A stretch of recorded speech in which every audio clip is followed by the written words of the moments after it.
Welcome back to my channel. நான் உங்கள் VJ. கனகாலத்துக்கு பிறகு என்ன ஒரு வீடியோவில் உங்களை சந்திக்கிறேன். இது முதல் எடுத்த வீடியோ தான், சிங்கப்பூரில் எடுத்த வீடியோக்கள்.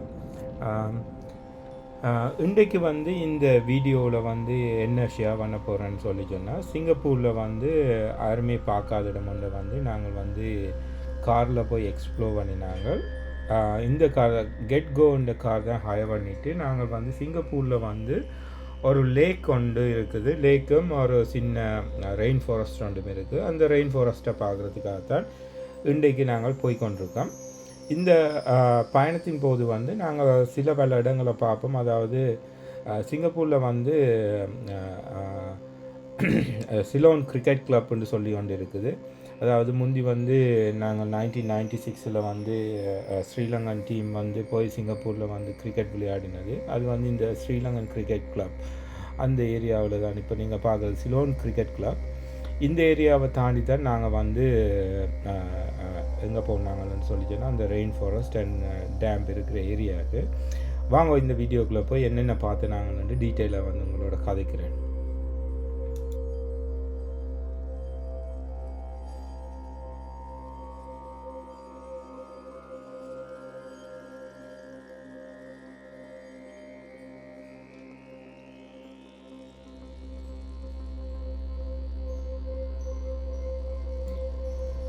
சிங்கப்பூர் வெதர் அடிக்கடி மாறிக்கொண்டிருக்கும், ஒரே மாதிரி இருக்காது. அதாவது டக்குண்டு தண்டஸ்டோம் வரும் அல்லது மழை பெய்யும், டக்குண்டு உடனே வெயிலாகும். இது கன்சிஸ்டண்டாக ஒரே வெதராக இருக்குமென்று சொல்லிடாது. ஸோ நாங்கள் போயிட்டு டக்குண்டு ஒரு மழை தூரிட்டு பேருந்து டக்குண்டு வலிச்சிட்டுது. அதுதான் சிங்கப்பூரில் உள்ள வெதர். சில நேரம் கண்டினியூஸாக மழை பெய்கிற கணக்கு இருக்கும். பட் ஒரு 30 minutes 40 minutes திருப்பி வலிச்சிடும். ஸோ சிங்கப்பூர் போனால் most of the time spend பண்ணலாம். மழை பெய்யும்னு சொல்லி நினச்சி கொண்டிருக்கையில் க்ளவுட் மூவ் பண்ணிடும். ஸோ அதுதான் நாங்கள் சிங்கப்பூரில் அப்சர்வ் பண்ணின ஒரு விஷயம் உண்டு. இப்போ ரோட்டை பார்த்தீங்களோன்ற சொன்னிச்சோன்னா தெரியும்.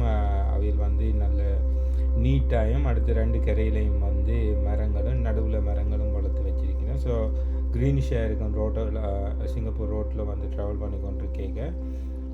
ஆனால் வெயில் நேரம் நல்ல வக்கியாக தான் இந்த சிங்கப்பூர் இருக்குது.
நாங்கள் சேர்ந்த ரிசர்வாயர்கிட்ட பேர் அப்போ செலக்ட் ரிசர்வாயர். இது சிங்கப்பூர் நடு மைய பகுதியில் இருக்குது. சிங்கப்பூரில் நடு மைய பகுதியில் தான் க்ரீனிஷான ரெயின் ஃபாரஸ்ட் இருக்குது. இந்த ஏரியா ரிசர்வ் ஃபாரஸ்டாகி வச்சுக்கினேன். அப்போ செலக்ட் ரிசர்வாயர் சிங்கப்பூர் ஷூ அல்லது அந்த நைட் சஃபாரி செய்கிற இடங்களுக்கு கிட்டத்தான் இருக்குது. இப்போ நீங்கள் சிங்கப்பூரில் மிருகக்காட்சி சாலையை பார்க்க போகிறோன்னு சொல்லிச்சோன்னா இந்த ஏரியாவுக்கு போனீங்களோன்னு சொல்லிச்சோன்னா மிருகக்காட்சி சாலை பார்க்கலாம்.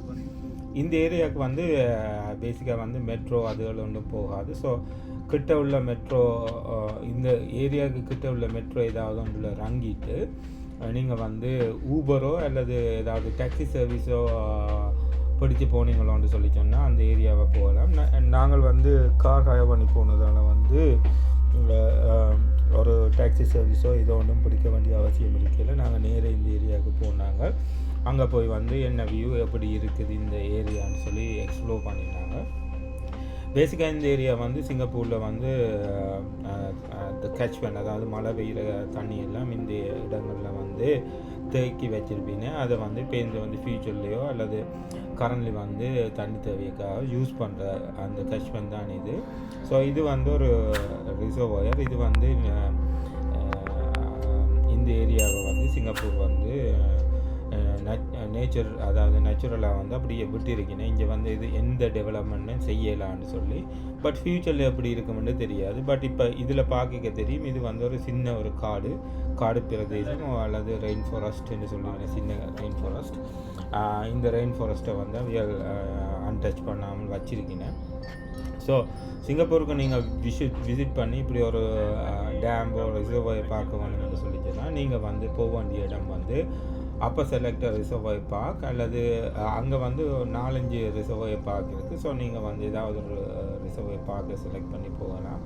ஸோ இது வந்து ஹைவேக்கு பக்கத்தில் தான் இருக்கும். அல்லது நீங்கள் வந்து ஈஸியாக போகிறான்னு சொல்லிச்சுன்னா முதல் சொன்னவனுக்கு டாக்ஸி சர்வீஸை யூஸ் பண்ணி போகலாம்.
இந்த ஏரியா வந்து ஒரு அமைதியான ஏரியா. சிங்கப்பூரில் நான் பார்த்ததுலேயே பில்டிங் இல்லாத ஒரு ஏரியா இதுதான். இங்கே வந்து தேவையான ஃபெசிலிட்டிஸ் எல்லாமே இருக்குது. பாத்ரூம் ஃபெசிலிட்டிஸ் அதுகள் எல்லாமே இங்கே இருக்குது. ஸோ இங்கே வந்து ஸ்பெண்ட் பண்ணுறதுக்கு ஒரு ஒரு ஒரு அமைதியாக ஸ்பெண்ட் பண்ணுறதுக்கு ஒரு நல்ல ஒரு இடம்னு தான் நான் சொல்லுவேன். இந்த ஏரியாவை பார்த்துட்டு அடுத்ததாக வந்து நாங்கள் திருப்பி வந்து ஷாப்பிங் செய்கிறதுக்காக சிங்கப்பூர்லேயே வந்து அந்த ஏஷியன் ஆக்கள் ஷாப்பிங் பண்ணுற இடம் வந்து முஸ்தஃபா ஷாப்பிங் சென்டர்னு சொல்கிறது. முஸ்தஃபா ஷாப்பிங் சென்டரை பற்றி சொன்னோம்னு சொல்லி சொன்னால் அங்கே வந்து சீப்பாக வந்து பலதரப்பட்ட சாமான்கள் வாங்கலாம். அப்போ அந்த முஸ்தஃபான்றது வந்து ப்ரீ கோவிடுக்கு முதல் வந்து 24 hours வந்து ஓப்பன் பண்ணி இருந்தது. என்னென்னு சொல்லி சொன்னால் ஃபாரினர்ஸ் வந்து ஷாப்பிங் பண்ணுறதுக்காக அங்கேயே வந்து இப்போ நீங்கள்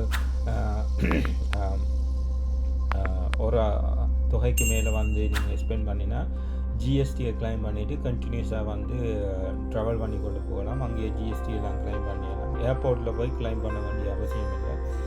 ஆனால் ப்ரீ கோவிடுக்கு பிறகு முஸ்தஃபான்ற ஷாப்பிங் ஹவர்ஸ் வந்து சேஞ்ச் பண்ணியிருந்தது. நாங்கள் போவைக்கு வந்து அது வந்து க்ளோஸ் பண்ணுறது வந்து கொஞ்சம் வந்து ஏர்லியாக இருந்தது. ஸோ எனக்கு என்ன டைம் க்ளோஸ் பண்ணினான்னு தெரியாது. பட் நாங்கள் முஸ்தஃபா ஷாப்பிங் சென்டருக்கு தான் போனாங்க. ஆனால் குவாலிட்டியான ஐட்டம் வந்து அங்கே வாங்கலாமான்னு சொல்லி கேட்டால் நான் சொல்லுவேன் வந்து குவாலிட்டியான ஐட்டம் வந்து வாங்குறது வந்து கொஞ்சம் கஷ்டமான வேலையாக தான் இருக்கும். ஏனெண்டா அங்கே வந்து நார்மலாக வந்து மேட் இன் சைனாவில் அதுவும் குவாலிட்டி இல்லாத ஐட்டம்ஸ் வந்து கிணக்கு இருந்தது. பட் பிராண்டட் ஐட்டம்ஸும் வந்து சிலது பார்த்துனாங்க. வாங்க அந்த ஷாப்பிங் சென்டரில் என்னென்ன பார்க்கலாம், அந்த ஏரியாவில் என்னென்ன இருக்குன்னு சொல்லி வந்து பார்ப்போம் அந்த வீடியோஸ் வரைக்கும்.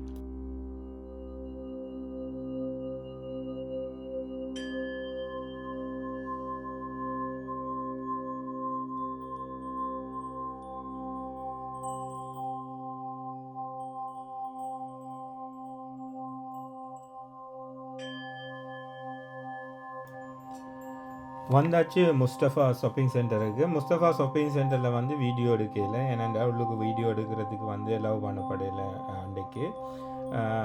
அந்த முஸ்தஃபா ஷாப்பிங் சென்டருக்கு முன்னால் தான் இந்த மலபார் கோல்டன் டைமண்ட்ஸ் இருக்குது. இந்த மலபார் கோல்டன் டைமண்ட்ஸ் வந்து நான் அடிக்கடி விஜய் டிவியில் பார்க்குறதால ஓகே எங்கே இருக்குதுன்னு சொல்லி பார்த்தது. இந்த ஸ்ட்ரீட்டில் வந்து இந்தியன் கடைகள் வந்து கிணக்கு இருக்குது. ஸோ பேசிக்காக வந்து விசிட் பண்ணிக்க வந்து மோஸ்ட் ஆஃப் ஆக்கள் இங்கே தான் போகிறவன். நகை வாங்குறது வந்து மெயினாக போகிறது இங்கே தான். இங்கே குவாலிட்டியான நகைகள் வந்து வாங்கலாம். அடுத்தது நகைகளை வாங்கிட்டு அதே நேரம் வந்து அதுலேயே ஜிஎஸ்டி கிளைம் பண்ணிவிட்டு போகலாம். வெளிநாட்டு டூரிஸ்ட்டுன்னு சொன்னால் உள்நாட்டாக்களுக்கு ஜிஎஸ்டி கிளைம் பண்ண இயலாது. வெளிநாட்டிலேருந்து வந்து இதன்றாக்கள் வந்து இங்கே வந்து ஜிஎஸ்டி கிளைம் பண்ணிட்டு போகலாம். இந்த முஸ்தஃபா ஷாப்பிங் சென்டர் வந்து மிகப்பெரிய ஒரு ஷாப்பிங் சென்டர். பட் என்னை பொறுத்த வரையில் இப்போ குவாலிட்டியான சாமான் வாங்குறேன்னு சொல்லி சொன்னால் முஸ்தஃபா ஷாப்பிங் சென்டரை அவாய்ட் பண்ணிவிட்டு வேறு சிங்கப்பூரில் வெவ்வேறு கணக்கு ஷாப்பிங் சென்டர்ஸ் இருக்குது. அந்த ஷாப்பிங் சென்டர்ஸில் போய் அந்த பிராண்டட் கடையிலேயே வாங்குறது வந்து நல்லா. இப்போ உங்களுக்கு லோக்கல் குவாலிட்டியான சாமான் அல்லது ஓரளவு குவாலிட்டி ஆன சாமான் தேவைன்னு சொல்லிச்சுன்னா முஸ்தஃபா ஷாப்பிங் சென்டருக்கு போகலாம். அது வந்து நம்மளாக எங்கண்ட ஆக்கள் இருக்கிற ஏரியாவில் தெரிஞ்ச ஒரு ஷாப்பிங் சென்டர். மற்றது இந்த மால், இப்போ நீங்கள் இப்போ பார்க்குற மால் வழியை போனீங்களோன்னு சொல்லிச்சுன்னா பிராண்டட் கடைகள் வந்து இருக்குது. பிராண்டட் ஷாப்பிங் செய்கிறதுக்காக நீங்கள் அந்த கடைகளுக்கு போகலாம். அடுத்தது நாங்கள் ட்ரைவ் பண்ணி நான் இந்த தம்பியோட வீடுக்கிட்ட உள்ள ஒரு ஸ்டேஷனுக்கு போய் அங்கே எப்படி ஸ்டேஷன் இருக்குது, ஸ்டேஷன் ஒரு டூர் ஒன்று செய்வோம்னு யோசிச்சேன்னா வாங்க அந்த ஸ்டேஷன் டூருக்கு வந்து என்னென்ன பார்க்கலாம், அந்த ஸ்டேஷனில் எப்படி அக்சசபிலிட்டி இருக்குது, என்ன மாதிரி கட்டி வச்சுக்கிறேன்னு சொல்லி பார்ப்போம். அந்த செக்ஷன் வரைக்கும் நான் திருப்பம் உங்களோட வந்து கதைக்கிறேன்.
சிங்கப்பூரில் உள்ள ஒரு ஸ்டேஷனுக்கு வந்தாச்சு. இப்போ சிங்கப்பூர் ஸ்டேஷன் டூர் ஒன்று பார்ப்போம்ன்ட்டு. அதாவது சிங்கப்பூரில் வந்து எல்லாம், அதாவது மோஸ்ட் ஆஃப் த ஸ்டேஷன்ஸ் வந்து அண்டர் கிரவுண்டில் தான் இருக்குது. ஸோ அண்டர் கிரவுண்ட் ஸ்டேஷனுக்கு வந்து அவைகள் வந்து அக்சஸபிள் வந்து நம்மளை வச்சு வேணால் லிஃப்ட்லையும் போகலாம் அல்லது இப்படியான படி மூவிங் ஸ்டெப்லையும் போகலாம். ஸோ இதுகள் வந்து நல்ல டீப்பாக தான் இருக்கும். அந்த ஸ்டேஷன் வழியே 4-5 டிரெக்ஷனில் போகிற ட்ரெயின்ஸ் வந்து கொண்டு போகும். ஸோ இப்போ வந்து சிட்டி உள்ளேயோ வெளியிலையோ அப்படியான ஒரு இது வந்து இந்த ஸ்டேஷன் வழியை வந்து மாறிக்கொள்ளலாம். ஸோ நான் இந்த ஸ்டேஷனில் கீழே வந்த உடனே நீங்கள் வந்து டிக்கெட் எடுக்கலாம். டிக்கெட் எடுத்துகிட்டு போகலாம். டிக்கெட் வந்து நார்மலாக இப்போ tap on and tap off பேஸில் உள்ள ஒரு சிஸ்டம் தான் இங்கே இருக்குது. ஸோ எல்லா ஃபாரின் கண்ட்ரிலையும் அதே மாதிரி சிஸ்டம் தான் இம்ப்ளிமெண்ட் பண்ணியிருக்கீங்க. அல்லது வந்து உங்கள்ட்ட கிரெடிட் கார்டோ டெபிட் கார்டு இருக்குமென்னு சொல்லிச்சுன்னா அந்த கிரெடிட் கார்டோ டெபிட் கார்டை யூஸ் பண்ணி வந்து ட்ராவல் பண்ணலாம். நீங்கள் டேப் ஆன் பண்ணி நீங்களோன்னு சொல்லிச்சுன்னா அந்த இடத்துலேருந்து டேப் ஆஃப் பண்ணுறதுக்கான இடத்துக்கான ஃபீயை வந்து உங்களோட கிரெடிட் கார்ட்லேருந்து டிடக்ட் பண்ணுவீங்க. ஸோ அங்கே உள்ள ஆட்கள் வந்து இப்போ வந்து கிரெடிட் கார்டையும் யூஸ் பண்ணினா கிரெடிட் கார்டை யூஸ் பண்ணுறதால சில நேரம் டிஸ்கவுண்டட் டிக்கெட்டும் வந்து கிடைக்க சான்ஸ் இருக்குது. நான் கிரெடிட் கார்டு யூஸ் பண்ணினது. பட் எனக்கு ஞாபகம் இல்லை என்ன மாதிரி டிக்கெட் வந்து கிடைச்சதுன்னு சொல்லி. ஒரு ஒன் வே டிக்கெட் தான் போனாங்க. இப்போ எம்ஆர்டின்றது தான் நாங்கள் தியான இதுதான் டிக்கெட்டிங் மிஷின். இந்த டிக்கெட்டிங் மிஷினில் வந்து நீங்கள் டிக்கெட் வந்து டிக்கெட் எடுத்துக்கிட்டு போகலாம். ஸோ இதுதான் அந்த ஸ்டேஷன். இப்படி தான் நாங்கள் சிங்கப்பூரில் ஸ்டேஷன் இருக்கோம். முதல் வீடியோவில் அந்த எம்ஆர்டியில் வந்து நான் போனது, அதாவது அந்த கெஷினோக்கு போய்க்கு எம்ஆர்டியில் போனதை பற்றி நான் டிஸ்கஸ் பண்ணியிருப்பேன். அந்த வீடியோ இருக்க பாருங்க. உங்களுக்கு இப்போ எம்ஆர்டியில் போக வேண்டியிருக்குன்னு சொல்லிக்கலாம். பட் நல்ல ஈஸியான வேலை தான் இங்கே வந்து ட்ராவல் பண்ணுறது. இதுதான் டிக்கெட்டிங் மிஷின். ஸோ பேசிக்காக இந்த மிஷினில் தான் நீங்கள் டிக்கெட்ஸ் எடுக்கணும். டிக்கெட்ஸ் சொல்லிக்கலாம்.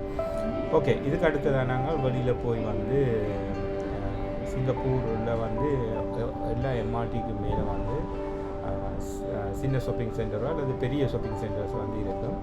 லோக்கலாக வந்து சிங்கப்பூர் அப்படி டிசைன் பண்ணியிருக்கீங்கன்னு சொல்லிச்சுன்னா எம்ஆர்டி ஸ்டேஷனுக்கு மேலே ஷாப்பிங்கு அந்த ஷாப்பிங்குக்கு மேலே வந்து அப்பார்ட்மெண்ட்ஸில் தான் பேசிக்காக வந்து மக்கள் வந்து 90% மக்கள் வந்து வாழுங்க. ஸோ அப்படி தான் சிங்கப்பூர் வந்து டிசைன் பண்ணியிருக்கீங்க. இப்போ நீங்கள் சிங்கப்பூர் போனீங்கன்னு சொல்லி சொன்னால் நீங்கள் அப்பார்ட்மெண்ட்ஸில் தான் மோஸ்ட் ஆஃப் த டைம் இருப்பீங்கன்னு நான் நினைக்கிறேன். அதே மாதிரி தான் நான் நின்றது. இது வந்து நாங்கள் அப்பார்ட்மெண்ட்ஸை அப்பார்ட்மெண்ட்ஸில் ஷாப்பிங் சென்டர் நாங்கள் போய் பண்ணியிருக்கோம். இங்கே வந்து தேவையான ஷாப்பிங் வந்து செய்யலாம். பேசிக் நீட்ஸை வந்து நிறைவடைகிற ஷாப்பிங் வந்து இந்த ஷாப்பிங் சென்டரில் செய்கிறது இருக்குது. பட் இது வந்து ஒரு பெரிய ஷாப்பிங் சென்டராக இருக்குது. வேறு ஒரு வீடியோவில் வந்து இதே மாதிரி ஒரு கண்டெய்னரில் வந்து சிங்கப்பூர் கண்டெய்னர் இன்னொரு வீடியோ இருக்குது. அந்த கண்டெய்னரில் சந்திப்போம். அதுவரை ஒரு ரிக்வெஸ்ட், இந்த சேனல் உங்களுக்கு பிடிச்சிருந்தால் ப்ளீஸ் சப்ஸ்கிரைப் பண்ணணும். மற்றும் உங்களோட ஃப்ரெண்ட்ஸ் அண்ட் ஃபேமிலியோட ஷேர் பண்ணுங்கள். நன்றி.